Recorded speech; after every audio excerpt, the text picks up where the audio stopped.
అంటే ప్రజల్లో ఎలా ఉంటుందంటే ఒకసారి తగు సెటిల్ చేద్దాం, ఏదో వాలీబాల్ ఆడుకుంటారు, ఏదో ఇబ్బంది ఉంది, తగు సెటిల్ చేద్దాం ప్రిన్సిపల్ గారికి చెప్పి వెళ్ళాను.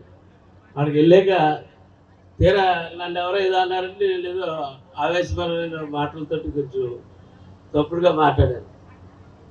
ఆ తప్పుడుగా మాట్లాడిన దానికి నిన్న డాక్టర్ గారికి నేను సారీ చెప్పాను. కానీ అది 10 మందికి తెలియాలి కదా, తప్పుడుగా చేసింది అందరికీ తెలిసింది. నా తప్పు నేను తెలుసుకుని ప్రాయశ్చిత్తం చేసుకోవాలి కదా.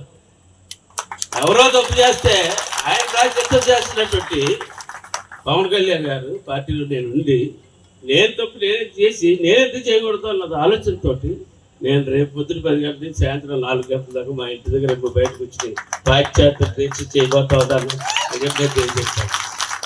ఒక ప్రజాప్రతినిధి ఎలా ఉండకూడదో అలా ఉన్నాను నేను నిన్న. కాబట్టి రేపు నేను ఆ దీక్ష చేపట్టబోతాను. ఎందుకంటే నన్ను ఎవడు ఆదర్శంగా తీసుకోకూడదు అలాంటి విషయాన్ని ఖచ్చితంగా ఉండాలి. కాబట్టి ఆ దీక్ష చేపట్టబోతా ఉన్నాను.